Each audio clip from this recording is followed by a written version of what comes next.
20 वर्षों से विश्वसनीय शिव पैथोलॉजी लैब नजदीक राज हॉस्पिटल मंडी डबवाली। आपका कोई भी टेस्ट, चाहे कैंसर, थायराइड, एलर्जी, कोरोना या फिर पूरे शरीर की जांच, बस एक बार सेवा का मौका जरूर दें। याद रखें, शिव पैथोलॉजी लैब नजदीक राज हॉस्पिटल मंडी डबवाली।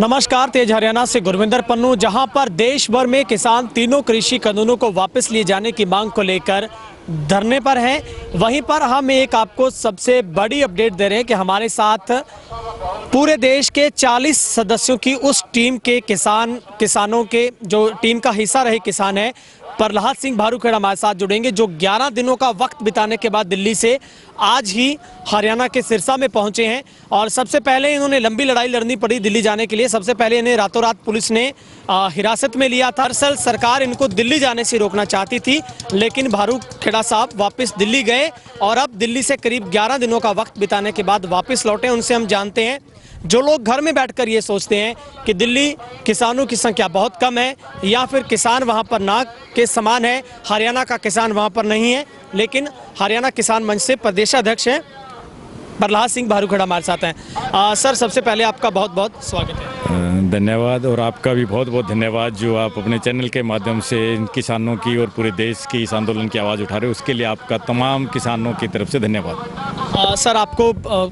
कई दिन पहले तो जेल में काटने पड़े क्योंकि सरकार आपसे घबराई थी कि आपको दिल्ली किसी भी सूरत में ना जाने दिया जाए, लेकिन आप दिल्ली जाए बिना माने नहीं। अब आप 11-12 दिनों से वापस लौटे हैं। सबसे पहली तो तस्वीर मैं दिल्ली की आपसे जानना चाहूँगा। जो हरियाणा में बैठे किसान ये सोचते हैं कि दिल्ली में बैठे किसान सिर्फ पंजाब के हैं, हरियाणा बहुत कम पहुँचा है, क्या सच्ची तस्वीर क्या है?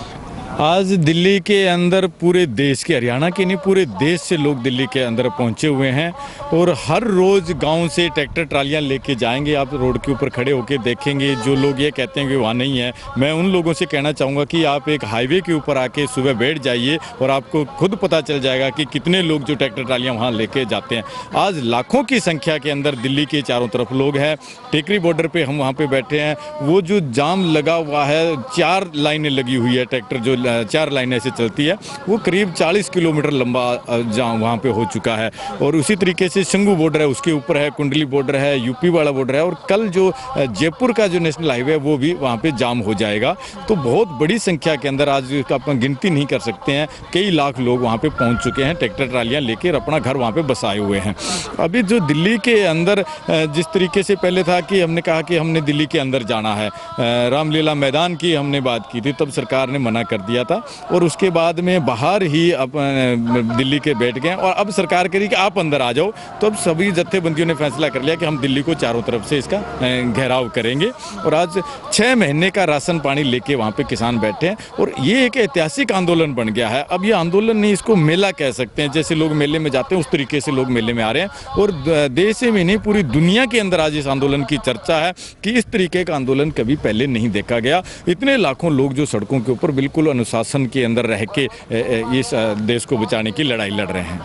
सर, आपको लगता है हरियाणा की सरकार बार बार कह रही है कि इस आंदोलन में राजनीति हो रही है, सिवाय राजनीति कुछ नहीं है, आपको लगता है खट्टर साहब का आईना, उनका धुंधला आईना उनको साफ करके देखना चाहिए कि दिल्ली में बैठी जो आवाम वहाँ पर किसानों की है वो राजनीति कर रही है या अपना हक मांग रही है? अगर हक मांगने को ये राजनीति कहते हैं तो भाई ये राजनीति मान लो, हम तो राजनीति कर रहे हैं क्योंकि हमें आज जो लड़ाई लड़ रहा है पूरा देश का किसान ही नहीं, तो किसानों के साथ तमाम जो लोग हैं, मजदूर है, छात्र है, कर्मचारी है, सब लोग आज इसके अंदर शामिल है, दुकानदार है, वो सब इसमें शामिल है। क्योंकि जो 3 ये कानून आए हैं, ये 3 कानून, इसका प्रचार होता है कृषि विरोधी कानून। ये कृषि के विरोधी तो है ही है, लेकिन ये देश विरोधी कानून है क्योंकि इन कानूनों के माध्यम से देश दोबारा से कंपनियों के हाथों गुलाम होने वाला है। इसलिए आज देश की तमाम जनता जो है वो समझ चुकी है और लाखों लोग सड़कों के ऊपर है। ये लोग तो कहेंगे सत्ता में बैठे हैं कि ये तो कभी कह देते हैं फलां पार्टी के है, कभी कहेंगे किसी के है। ये लोग जब इनको चुनाव में आए थे, जब इन लोगों ने वोट लिए थे, तब इनको ये लोग दिखाई नहीं दिए थे कि ये फलां कांग्रेस के या दूसरी पार्टी के लोग हैं। ये वही लोग हैं जिन्होंने इनको वोट देके वहाँ पे भेजा था और वही लोग आज इनसे सवाल पूछ रहे हैं कि हमने आपको जो वोट देके विधानसभा लोकसभा में भेजा, वो हमने इसलिए भेजा है कि आप देश को और देश के किसान हैं उनके हक में कानून बनाओगे, ना कि बड़े उद्योगपतियों के। आज देश के खिलाफ जो कानून बन रहे हैं, कुछ औद्योगिक घरानों के इशारों के ऊपर जो कानून बन रहे हैं, उनके खिलाफ आज देश की जनता खड़ी है। क्योंकि देश की जनता जो है वो सरकार चुनती है और सरकार का काम है देश की जनता के लिए कानून बनाना। और ये औद्योगिक घरानों के पक्ष में जो कानून बना रहे हैं उसके खिलाफ ये जो माहौल बना है, तो जनता चाह रही है कि हम ये कानून नहीं चाहते तो ये ज़बरदस्ती क्यों थोप रहे हैं। अब ये कह रहे हैं बार बार कि हम चौपाल करेंगे, लोगों को जाके समझाएंगे, तो लोग तो समझ चुके हैं तभी आज सड़कों के ऊपर है। अब ये हमें क्या समझाएंगे, अब तो इनको खुद की समझने की बात है। सर, आपको लगता है आप उस 40 किसानों के प्रतिनिधि मंडल का हिस्सा रहे हैं? 5 दौर की वार्तालाप में आप खुद वहां पर गए हैं, तोमर साहब वहां पर आते थे, पीयूष रेल मंत्री साहब वहां पर होते थे और भी कई नेता होते थे। आपको लगता है जो आप समझाना चाहते थे वो सरकार का जो एक मंडल आपके साथ बैठता था उस बात को समझने में या आपकी बात को सुनने में राजी होता था क्या?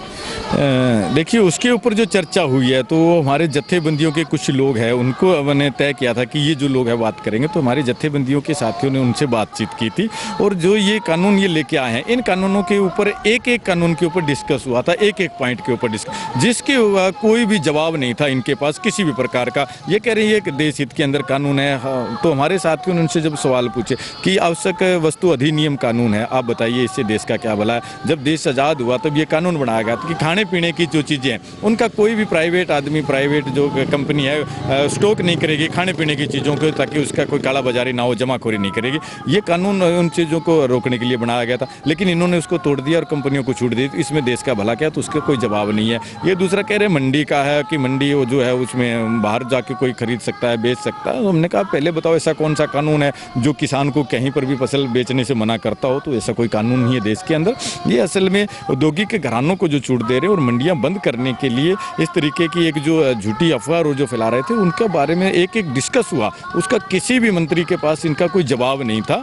और इन्होंने पहले तो ये मानने को तैयार नहीं थे कि ये कानून जो है वो साफ साफ कह रहे थे तो देश के लिए है, किसानों के भलाई के लिए। अब इन्होंने खुद एक्सेप्ट किया है, मानना है कि इन कानूनों के अंदर कमियां हैं। ये चीज़ इन्होंने खुद माननी है। सर, अभी बहुत सारे लोगों का ये वहम होगा या फिर लोग इस तरीके से सोचते हैं या फिर उनको कोई ना कोई अपनी ग्रिप में लेने की कोशिश करता है कि दिल्ली में जो अब जितना किसान वहाँ पर बैठा है उसकी संख्या बहुत कम है।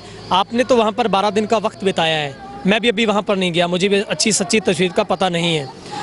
क्या उन लोगों के लिए आपका मैसेज है जो लोग ये सोचते हैं कि वहाँ पर तो मुश्किल से 40-50 हज़ार किसान होएगा? ये तो कुछ लोग कह रहे हैं कि वहाँ पर 5 लाख से ज़्यादा किसान हैं। सच क्या है सर, कितनी संख्या वहाँ पर? सच तो वो लोग जो खुद जाके देखें, अपनी आंखों से जाके देखें। आज जो देश के ही नहीं, देश से बाहर के लोग जो हैं उन्होंने इस आंदोलन की तारीफ की है कि ये बहुत बड़ी संख्या के अंदर लोग आ रहे हैं। कनाडा के प्रधानमंत्री जो है उन्होंने संसद बुला के कहा है कि ये जो देश की भारत सरकार है उसको देश के किसानों की बात को मान लेना चाहिए। अगर वहाँ थोड़ी संख्या होती तो विदेशों तक इसकी बात थोड़ी पहुँचती। आज अमेरिका के अंदर प्रोटेस्ट हुए, कनाडा के अंदर प्रोटेस्ट हुए। ये जब संख्या नहीं होती तो बाहर देश में बात नहीं पहुँचती। आज पूरी दुनिया में अगर बात पहुँच रही है तो इसका मतलब है कि करोड़ों लोग जो आज सड़कों के ऊपर है, तब ये इतने व्यापक रूप से बात पहुंची है।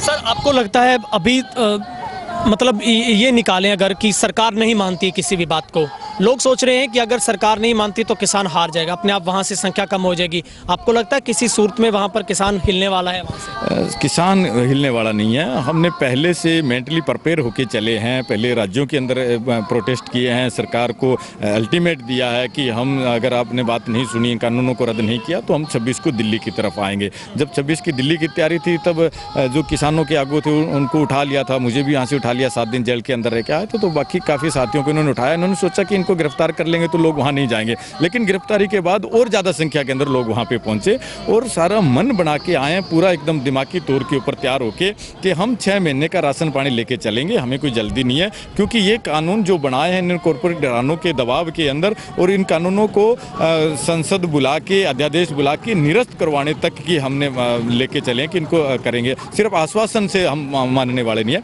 तो हमें इसकी जल्दी नहीं है। और लोग जो है संख्या बढ़ रही है, वहाँ पे कम नहीं हो रही है। ये पहली बार हो रहा है कि जब आंदोलन लंबा चलता है तो लोग कम होने हो जाते हैं, लेकिन इस आंदोलन में ज़्यादा लोग आ रहे हैं। जहाँ दूसरे राज्यों के अंदर आंदोलन कमज़ोर था, यहाँ पे अब बैठने के बाद में दूसरे राज्यों के अंदर भी आंदोलन बन गया, वहाँ से भी लोग उठने लग गए हैं। तो आज पूरे देश के अंदर 8 तारीख की जैसे काल दी थी, तो 1 दिन की 2 दिन के काल के ऊपर व्यापक रूप से भारत बंद हुआ, एक ऐतिहासिक रूप से भारत बंद हुआ। तो देश के तमाम जनमानस आज इस आंदोलन के साथ हैं। सर, आपको क्या लगता है, अमित शाह से भी आखिरी मुलाकात जो हुई थी, जब वहाँ पर भी 12 से 13 लोगों का एक मंडल वहाँ पर किसानों का साथ में जाकर मिला, उनकी तरफ से आप तमाम लोग जब वहाँ पर बैठे थे, आपको एक हार्ड कॉपी प्रस्ताव दिया गया था। उस प्रस्ताव को पढ़ने के बाद आपको लगता है कि सरकार किसी सेटलमेंट में नजर आ रही है? सरकार कह रही है कि 60-70% किसानों की बातें मान ली गई। उसमें जब 8 तारीख को भारत बंद था तो 9 तारीख की सरकार के साथ बातचीत होनी थी, तो हमने 8 तारीख को भारत बंद किया था। तो उस भारत बंद का जो इतना बड़ा प्रेशर था, दबाव सरकार के ऊपर था कि 9 तारीख की बैठक से पहले 8 तारीख को ही शाम को बुला लिया था कि हम बातचीत करने के लिए तैयार हैं। तो उन्होंने जो बातचीत की वो जबानी बातचीत कर रहे थे। तो अब फिर हमारे साथियों ने कहा, जत्थेबंदियों की, हम जबानी बातों पर नहीं करते, जो बात करनी आप हमें लिखित में दीजिए।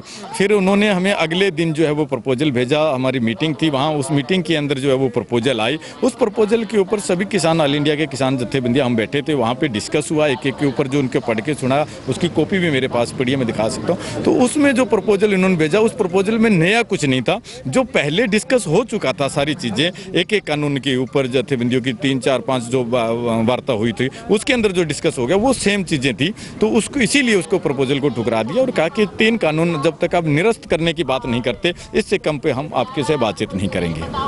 सर, अब जितनी भी वहाँ पर जत्थेबंदियाँ पहुँची है, क्योंकि 40 ऐसे किसान नेता हैं जो सब लोगों का नेतृत्व कर रहे हैं, आपको लगता है वो बंद मुट्ठी कहीं खुल तो नहीं जाएगी? कभी लोगों को डर है कि अगर इनमें से भी 1-2 अगर बाहर गए तो किसान आंदोलन टूट जाएगा। आपको लगता है कोई वहाँ पर ऐसी सिस्टम तो नहीं बन रहा कि किसानों के साथ भी कोई खरीद फरोख्त हो सकती है? सरकार इस चक्कर में हो कहीं? देखिए, ये जो आंदोलन है, ये आंदोलन किसी व्यक्ति की वजह से नहीं है। ये पहली बार ऐसा हो रहा है कि इस आंदोलन का कोई हीरो नहीं है। आप पीछे देखोगे, कोई भी आंदोलन हुए तो टिकैत, महेंद्र सिंह टिकैत थे, उनके नेतृत्व में आंदोलन हुआ, तो पूरी देश के अंदर महेंद्र सिंह टिकैत के नाम से आंदोलन चला था। उसके बाद में जैसे आंदोलन हुए तो अन्ना मूवमेंट हुई, तो अन्ना हजारे के नाम से आंदोलन चला। ये पहला बार ऐसा हो रहा है कि इस आंदोलन के अंदर किसी व्यक्ति के नाम से आंदोलन नहीं चल रहा, और इस आंदोलन के अंदर जनता हीरो है, नेता इसका कोई हीरो नहीं है, कोई व्यक्ति विशेष नहीं है। तो इस आंदोलन को आज जनता चला रही है, और जो लोग नेतृत्व कर रहे हैं वो बहुत संघर्षशील लोग हैं और बहुत ही बुद्धिजीवी लोग हैं, जो उनको 40-50 साल हो गए हैं किसानों की लड़ाइयाँ लड़ते हुए। एक बहुत समझदारी से इस आंदोलन को चलाने का वो काम कर रहे हैं। तो जनता का इतना प्रेशर है कि अगर किसी एक आधे की कोई मनसा अगर बन भी जाती है तो प्रेशर जनता का इतना है कि वो चाह के भी कुछ कर नहीं पाएगा, क्योंकि आंदोलन जनता चला रही है, नेता नहीं चला रहे हैं। क्या लगता है सर, आखिरी सवाल, कितना मजबूती के साथ अपने आप को आप डिटर्मिनेट करते हैं कि किसानों की जीत उस दहलीज पर कितनी पास पहुंची है? क्या आश्वस्त है आपकी तरफ से कि कितने दिनों में बात बन सकती है? बिल्कुल, हमें निश्चित तौर के ऊपर हमें पूर्ण विश्वास है कि हम जब घर से निकले हैं तो मन बना के निकले थे कि सरकार को मना के ही वापस आएंगे। जब तक ये 3 कानून वापस नहीं होते हमें वापस नहीं आएंगे, चाहे उसके लिए 6 महीने लग जाए। 6 महीने का तो राशन पानी लेके चले हैं, उसके लिए साल भी लग जाएगा, तो भी हमें पूरे तैयार हैं। ये जो लड़ाई है आज जीने मरने की लड़ाई है। इससे कम अगर हम वापस आते हैं तो ये पूरा देश जो दोबारा गुलाम हो रहा है, और इस देश के अंदर जो कंपनी राज था, उस कंपनी राज को उससे मुक्ति पाने के लिए हमें 100 साल का संघर्ष यहाँ पे करना पड़ा। तो ये देश की तमाम जनता जानती है कि ये संघर्ष करने पड़ते हैं इन चीज़ों से, और संघर्ष के लिए पूरा देश आज तैयार है। उसके लिए चाहे कितना लग जाए, हम 100 साल का संघर्ष करके जब कंपनी राज यहाँ से समाप्त कर सकते हैं तो ये तो कोई खास बड़ी बात नहीं है। इसके लिए 6 महीने साल अगर वक्त लग भी गया तो पूरा हम तैयार है इसके लिए, और 3 कानूनों को निरस्त करवाने के बाद ही वापस लौटेंगे घरों। सर, मेरा आखिरी सवाल है, मैं रोजाना देखता हूँ किसान आ रहे हैं, जा रहे हैं। यही दिल्ली पता नहीं पहले कितनी दूर लगा करती थी, अब तो आप अभी भी दिल्ली से सीधे यहीं पर आए हैं। ऐसा लगता है दिल्ली चारपाई से बांध ली किसानों ने। बिल्कुल, दिल्ली तो अब ट्रैक्टरों से लोगों ने नाप दी है। आप जाओगे रोड पे, आ रहे हैं, जा रहे हैं। अभी के साथी ने लिखा कि दिल्ली की तरफ बस चल रहा है, तो नीचे किसी ने लिखा नहीं ट्रैक्टर चल रहे हैं ना। तो अब तो ट्रैक्टर ऐसे चल रहे हैं, आना जाना पूरा है, ज़्यादा रहे आ रहे हैं। इसमें एक सिस्टम बनाया हमने कि हर जो व्यक्ति है गाँव से आ रहे हैं, कमेटियाँ बन गई हैं, उसमें क्या है कि ट्रैक्टर ट्राली वहाँ पर जाते हैं तो उसमें टाइम हो जाता है कि 5 दिन कौन रहेगा, 10 दिन कौन रहेगा, उस तरीके से फिर वो बदल दिए जाते हैं। वहाँ पर बसें भी लगा रखी है, पंजाब से बसें बसें भी आ रही है, ट्रैक्टर ट्रालियाँ कुछ रुकी है, तो जिन साथियों को जितना टाइम होता है वो एक्सचेंज कर लेते हैं कि यहाँ से 10 बंदे चले गए तो दूसरे वापस आ जाते हैं, फिर 10 दिन के बाद भी वो चले जाते हैं। तो हर गाँव का कहीं किसी ने 5 दिन का टाइम रखा है, किसी ने 10 दिन का। इस तरीके से सभी जत्थेबंदियों के लोग आपस में अदला बदली करते रहते हैं। तो इससे एक तो आंदोलन लंबा चल जाएगा, घरों में किसी को काम है, किसी की शादी आ गई तो वो आना जाना कर लेते हैं, लेकिन जाने वालों की संख्या ज़्यादा है। ठीक है, बहुत बहुत शुभकामनाएं सर, शुक्रिया। ठीक है, थैंक यू सर। तो ये थे हमारे साथ हरियाणा किसान मंच की तरफ से प्रहलाद सिंह भारुखड़ा हमारे साथ बातचीत कर रहे थे, जिन्होंने साफ किया है बहुत सारे ऐसे सवाल जो आप घर बैठे सोच रहे थे, हमने उनको जानने की कोशिश की है। और अगर आप भी किसान हित में हैं तो हमारे चैनल को जल्दी से जल्दी सब्सक्राइब कर दें। किसान से जुड़ी हर वो अपडेट सबसे पहले आपको तेज हरियाणा पर जरूर मिलेगी। कैमरा पर्सन मेरे सहयोगी हेमराज बेट के साथ गुरविंदर पन्नू, तेज हरियाणा।